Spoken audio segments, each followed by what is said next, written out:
Hi everyone. The title of my presentation is called Sweet Dreams, and what I'll be talking about is sleep wellness and healthy practices in college students. My name is Sandra Nealon, and this is for course PE 580 Wellness and Fitness for Life. My professor's name is Mitzi Kincaid, recorded in fall 2 of 2016-2017. So the premise of this study or this presentation is sleep wellness as it relates to college students and the effect that sleep practices have on students' behavioral and social functioning. So, how students form sleep habits directly affects their sense of well being and their ability to perform at their most capable potential. So, we'll be covering three things tonight, and I'll be providing some resources for you. So the first one is sleep practices and the immediate consequences. Second is sleep and the effect that it has on academic performance. And lastly is sleep and the effects that it has on the body. So one study completed in 2011 by Orchek, Solovsky, and Hamilton. The study called State of Sleep among college students at a large public university. So what they did is they gathered data from students to help promote an educational campaign that would help students improve their sleep. So they found that teaching students how to manage their sleep effectively improved their sense of well-being. The reason that they wanted to do this is because half of the students at the beginning of the college school year reported depression, and at least 69% of them had reported anxiety. So they found that by providing educational messages about improving sleep tended to focus on the number of hours slept. But what they also wanted to incorporate was that it's not just about the number of hours of sleep that one gets, but as well as the quality of sleep that's important to relate to students. So they found that poor quality sleep has negative effects on physical health as well as the emotional health of a student, where students felt tense, irritable, anxious, depressed, angry, or confused. So they wanted to ensure that college students were well informed about how important sleep was in order to prevent any of these physical or emotional stresses on them. So this leads into the quality of sleep and how that affects students and their academic performance. In 2010, a study by Gottlieb assesses the risk for sleep disorders for college students. So what they wanted to do is associate the risks of sleep disorders and how that affected GPA. And they found that many students were at risk for sleep disorders, which increased their risk for failing academically. One quote from page 91 states, "College students experience a number of sleep problems which may impact academic performance, health, and mood. A common sleep problem among college students is sleep deprivation and resulting excessive daytime sleepiness." So a number of mechanisms may explain the relation between sleep disorders and academic performance. An obvious one is daytime sleepiness with lowered levels of attention and impaired memory and decision making. So they were correlating the fact that this daytime sleepiness was a result of the sleep deprivation, which led into poor academic performance.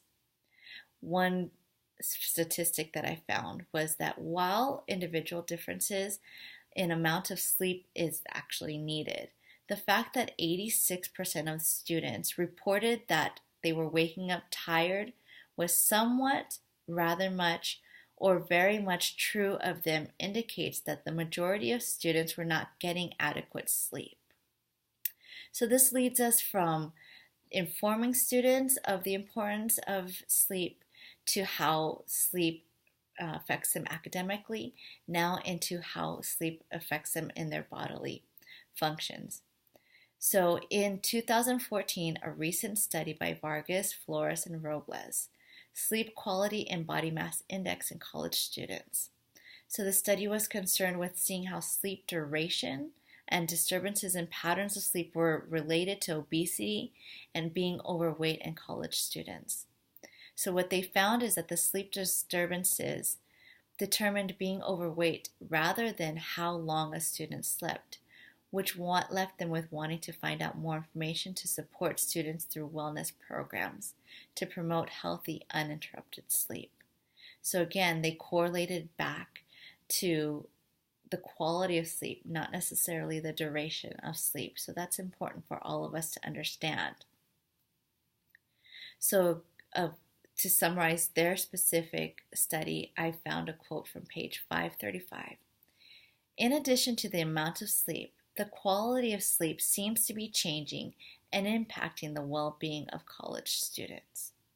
So in addition to effects on grades and daily activities, poor quality sleep puts college students at risk for health problems of long-lasting consequences, which includes excessive body weight. And in turn, excessive body weight can bring on increased risks for diabetes, cardiovascular disease, and some other cancers. So we want to emphasize how important and intricate sleep is for college students and the health benefits when sleep quality is high.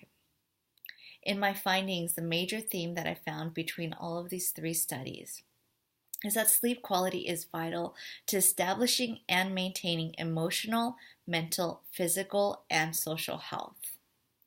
Some of the major concepts that I found is that sleep interruptions affect sleep quality more than sleep duration.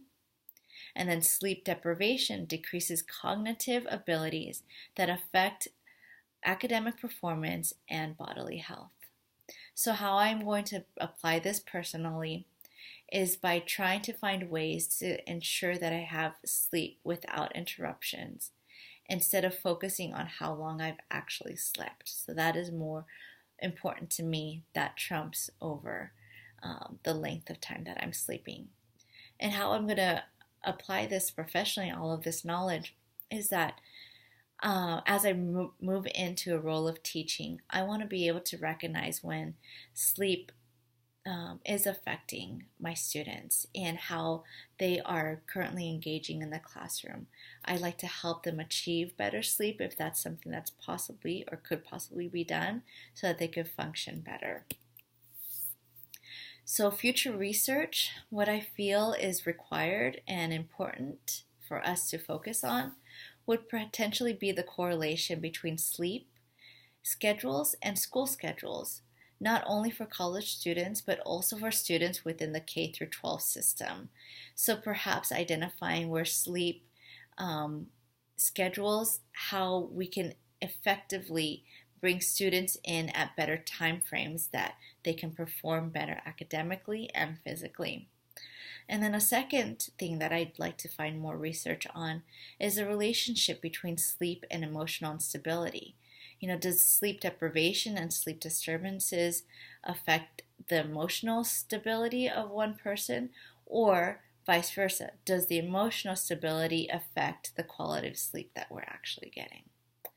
I don't know. I would like to find some more information on that as well, given, that, some days when I'm tired, I know that I'm feeling emotionally drained or vice versa. So I thank you so much for listening and have a good evening.